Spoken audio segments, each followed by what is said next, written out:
Hello विद्यार्थियों, कैसे हैं आप लोग। आज आई होप आप लोग बढ़िया होंगे। चलिए विद्यार्थियों, आज हम देखेंगे फिजिक्स का क्लास 12, ठीक है ना। क्लास 12 बोर्ड एग्जाम से रिलेटेड क्वेश्चन आज हम आपके सामने, ठीक है ना, लेकर आए हैं। तो वीडियो को पूरा देखिएगा, ठीक है ना। और चैनल पर नए होंगे तो चैनल को सब्सक्राइब कर लीजिएगा, ठीक है ना। और बेल आइकन को क्लिक कर लीजिएगा। अब बायो में जाइएगा, क्लास 12 का ऑल वीडियो डाला हुआ है, वहाँ से आप लोग पूरा ऑब्जेक्टिव देख सकते हैं। जो 2025 में एग्ज़ाम देने वाले हैं स्टूडेंट, ठीक है ना, उनके लिए बहुत ही महत्वपूर्ण ये वीडियो होने वाला है। चलिए विद्यार्थियों, समय को ना वेस्ट करते हुए हम लोग वीडियो को शुरू करते हैं। चलिए देखिए, आज का जो हमारा क्लास होगा वो फिजिक्स का होगा, ठीक है ना। फिजिक्स का क्लास 2025 एग्ज़ाम के लिए आप लोग यहाँ से, ठीक है ना, देख सकते हैं। चलिए देखते हैं पहला प्रश्न हमारा क्या बोल रहा है। देखिए दोस्तों, पहला प्रश्न ये रहा स्क्रीन पे। प्रश्न बोल रहा है कि प्रकाश की गति कितनी होती है। प्रकाश की गति कितनी होती है। चलिए तो लगाएंगे right answer option number B, बिल्कुल सही हो जाएगा। 3 × 10⁸ मीटर पर सेकेंड। चलिए अगला प्रश्न देखते हैं। अगला प्रश्न 2 नंबर। देखिए 2 नंबर प्रश्न हमारा क्या बोल रहा है। 2 नंबर प्रश्न बोल रहा है कि न्यूटन का गति का प्रथम नियम किससे संबंधित है। चलिए तो 2 नंबर का right answer option number C बिल्कुल सही हो जाएगा, जड़त्व। किससे? जड़त्व। चलिए अगला प्रश्न देखते हैं 3 नंबर। देखिए 3 नंबर प्रश्न हमसे क्या बोल रहा है। देखिए 3 नंबर प्रश्न ये रहा आपकी स्क्रीन पे। 3 नंबर प्रश्न बोल रहा है कि प्रकाश के अपवर्तन को किसने नियमित किया। प्रकाश के अपवर्तन को नियमित करने वाला व्यक्ति का नाम, right answer option number B बिल्कुल सही, स्नेल हो जाएगा, ठीक है ना। चलिए अगला प्रश्न देखते हैं। आप लोग वीडियो को पूरा देखिएगा और वीडियो पसंद आता है तो वीडियो को लाइक करिएगा। क्लास 12 वाले बच्चों के लिए है। चलिए 4 नंबर प्रश्न देखिए, बोल रहा है वोल्टेज का मात्रक होता है। वोल्टेज का मात्रक क्या होता है दोस्तों, प्यारे विद्यार्थियों, वोल्टेज का मात्रक। चलिए right answer option number B बिल्कुल सही, वोल्ट होता है। क्या होता है? वोल्ट होता है। चलिए विद्यार्थियों अगला प्रश्न देखते हैं 5 नंबर। देखिए 5 नंबर प्रश्न हमारा देखिए क्या बोल रहा है। 5 नंबर प्रश्न, इलेक्ट्रॉन की आवेश का मान क्या होता है। इलेक्ट्रॉन की आवेश का मान क्या होता है। चलिए right answer option number A बिल्कुल सही हो जाएगा। 1.6 × 10⁻⁻⁹ कूलम होता है। चलिए अगला प्रश्न देखते हैं 6 नंबर। देखिए 6 नंबर प्रश्न हमारा क्या बोल रहा है। 6 नंबर प्रश्न बोल रहा है कि किसी यांत्रिक लहर के लिए आवृत्ति का मान क्या होता है। चलिए 6 नंबर का right answer option number B बिल्कुल सही हो जाएगा, हर्ट्ज होता है। क्या होता है? हर्ट्ज होता है। चलिए अगला प्रश्न देखते हैं 7 नंबर। 7 नंबर प्रश्न देखिए, प्रश्न क्या बोल रहा है हमारा। न्यूटन का गुरुत्वाकर्षण का सार्वभौमिक नियम किसने दिया। तो 7 नंबर का right answer option number A बिल्कुल सही हो जाएगा, ठीक है ना। आइजक न्यूटन ने दिया। Isaac Newton. चलिए अगला प्रश्न देखते हैं 8 नंबर। प्यारे विद्यार्थियों आप लोग वीडियो को पूरा देखिएगा। चलिए 8 नंबर प्रश्न क्या बोल रहा है। अस्थायी धारा डीसी के लिए कौन सा उपकरण उपयोगी है। चलिए तो 8 नंबर का राइट आंसर ऑप्शन नंबर भी बिल्कुल सही हो जाएगा। डीसी के लिए देखिए यहाँ पे एक कॉन्सेप्ट है। देखिए डीसी जो जब कहेगा तो यहाँ पे आपको बैटरी का संकेत मिल रहा है, ठीक है ना। और एसी जब कहेगा तो यहाँ पे ट्रांसफर का मतलब संकेत मिल रहा है, ठीक है ना। क्योंकि बैटरी से आपसे डीसी निकलता है, डीसी ऊर्जा निकलता है, ठीक है ना। और ट्रांसफ़र से एसी ऊर्जा निकलता है, ठीक है ना। चलिए अगला प्रश्न देखते हैं, ध्यान रखिएगा। अगला प्रश्न देखते हैं 9 नंबर। देखिए 9 नंबर प्रश्न हमसे क्या बोल रहा है। 9 नंबर प्रश्न बोल रहा है कि चालक में विद्युत धारा का कारण क्या होता है। चालक में विद्युत धारा का कारण क्या होता है। तो 9 नंबर का right answer option number B बिल्कुल सही हो जाएगा, इलेक्ट्रॉन की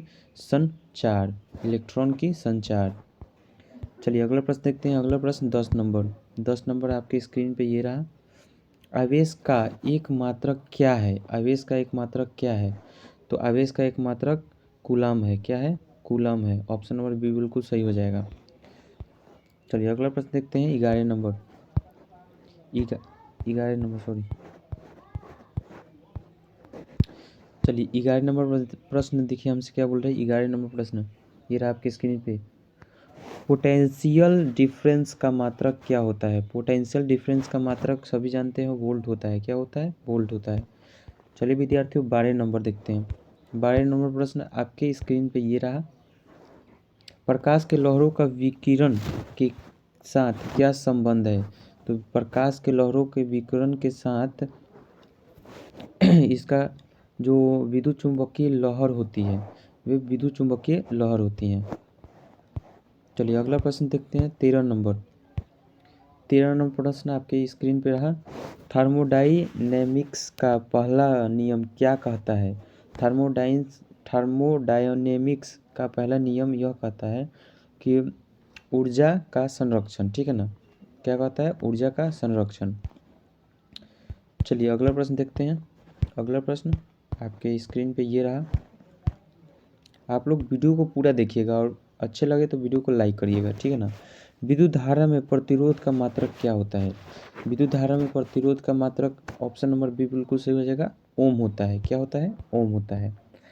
चलिए विद्यार्थियों अगला प्रश्न देखते हैं 15 नंबर। 15 नंबर प्रश्न देखिए हमारा क्या बोल रहा है। 15 नंबर प्रश्न बोल रहा है कि इलेक्ट्रोमैग्नेटिक वेव्स की गति कितनी होती है? तो चलिए इसका राइट आंसर ऑप्शन नंबर आपका बी बिल्कुल सही होगा, 3 × 10⁸ मीटर पर सेकेंड होता है। चलिए विद्यार्थियों अगला प्रश्न देखते हैं 16 नंबर। देखिए विद्यार्थियों 16 नंबर प्रश्न पूरा है कि ध्रुवीयता का माप क्या होता है? ध्रुवीयता का माप क्या होता है? चलिए तो इसका राइट आंसर ऑप्शन नंबर सभी जानते हैं बी हो जाएगा, ए हो जाएगा, डिपोल मूवमेंट। डिपोल मूवमेंट होता है। चलिए विद्यार्थियों अगला प्रश्न देखते हैं 17 नंबर। 17 नंबर प्रश्न देखिए हमसे क्या बोल रहा है। देखिए 17 नंबर प्रश्न ये रहा आपकी स्क्रीन पे। डॉपलर प्रभाव किससे संबंधित है? डॉपलर प्रभाव किससे संबंधित है? देखिए दोस्तों डॉपलर प्रभाव जो है वो सभी से यहाँ पे उपयुक्त है। जैसे कि यहाँ पे ध्वनि की लहर, प्रकाश की लहर, रेडियो तरंग से। ठीक है ना? ये तीनों से ये संबंधित है। ठीक है ना? तीनों से संबंधित है। चलिए अगला प्रश्न देखते हैं 18 नंबर। प्यारे विद्यार्थियों आप लोग वीडियो को पूरा देखिएगा, आप लोग से रिक्वेस्ट है। चलिए देखिए 18 नंबर प्रश्न क्या बोल रहा है। कर्णिकाओं के गुणसूत्र के बीच की दूरी को क्या कहते हैं? तो कर्णिकाओं के गुणसूत्र के बीच की दूरी को हम तरंगदैर्घ्य कहते हैं। क्या कहते हैं प्यारे विद्यार्थियों? तरंगदैर्घ्य कहते हैं। चलिए 19 नंबर प्रश्न देखिए आपकी स्क्रीन पर रहा। 19 नंबर प्रश्न देखेंगे विद्यार्थियों। देखिए 19 नंबर प्रश्न हमसे क्या बोलेंगे। गर्मी के स्थानांतरण के कितने प्रकार होते हैं? गर्मी के स्थानांतरण के कितने प्रकार होते हैं? तो गर्मी के स्थानांतरण के किन्हीं 3 प्रकार होते हैं। ऑप्शन नंबर सी बिल्कुल सही हो जाएगा, 3 प्रकार होते हैं। चलिए विद्यार्थियों अगला प्रश्न देखते हैं 20 नंबर। देखिए 20 नंबर प्रश्न हमसे क्या बोल रहा है। 20 नंबर प्रश्न ये रहा आपकी स्क्रीन पे।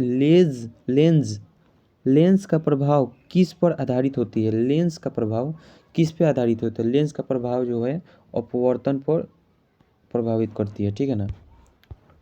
चलिए विद्यार्थियों 21 नंबर प्रश्न देखते हैं आपकी स्क्रीन पे ये रहा।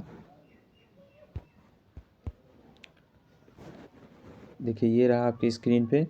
सबसे अधिक ऊर्जा उत्पादन किस प्रकार की प्रक्रिया से होती है?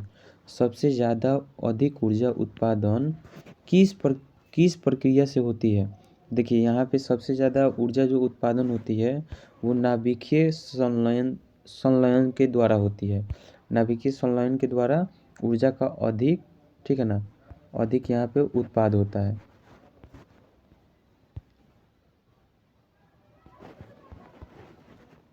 ठीक है ना? चलिए अगला प्रश्न देखते हैं 22 नंबर। 22 नंबर विद्यार्थी आप लोगों से रिक्वेस्ट है कि आप लोग वीडियो को पूरा देखिएगा। पूरा देखिएगा तभी कुछ समझ में आएगा, नहीं तो पूरा नहीं देखिएगा तो कुछ समझ में नहीं आएगा। चलिए विद्यार्थियों 22 नंबर प्रश्न आपके ये रहा स्क्रीन पे।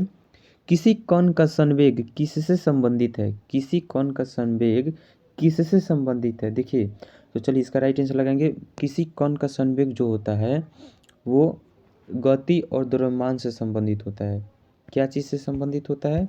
गति और द्रव्यमान से। बिल्कुल सही। चलिए विद्यार्थियों अगला प्रश्न 23 नंबर। 23 नंबर प्रश्न ये रहा आपके स्क्रीन पे। 23 नंबर प्रश्न देखिए, बोल रहा है कि ध्वनि की गति किस माध्यम से सबसे अधिक होती है। ध्वनि की गति किस माध्यम से सबसे अधिक होती है। तो ये माध्यम यहाँ पे पूछा जा रहा है, ठीक है ना। तो यहाँ पे ठोस अवस्था में सबसे ज़्यादा गति की मध्यम अधिक रहता है, ठीक है ना। चलिए विद्यार्थियों, आप लोग वीडियो को लाइक कर दीजिएगा एक बार प्लीज़। चलिए विद्यार्थियों, 24 नंबर प्रश्न देखते हैं। आपके स्क्रीन पे ये रहा, विद्युत क्षेत्र की दिशा क्या होती है। 24 नंबर प्रश्न देखिए विद्यार्थियों, बहुत ही अच्छा क्वेश्चन आपसे किया जा रहा है कि विद्युत क्षेत्र की दिशा क्या होती है। तो चलिए, इसका right answer option number B बिल्कुल सही हो जाएगा, सकारात्मक आवेश की दिशा में। सकारात्मक आवेश की दिशा में यानी कि पॉजिटिव चार्ज, यानी कि पॉजिटिव चार्ज की दिशा में होती है। चलिए विद्यार्थियों, अगला प्रश्न, लास्ट प्रश्न 25 नंबर। 25 नंबर प्रश्न बहुत ही प्यारा क्वेश्चन पूछ रहा है हमसे, ठीक है ना विद्यार्थियों। वोल्टेज का संबंध किससे है। प्यारे विद्यार्थियों, इसका राइट आंसर कमेंट करिएगा आप लोग। ये प्रश्न आपके लिए हम छोड़ के जा रहे हैं, ठीक है ना।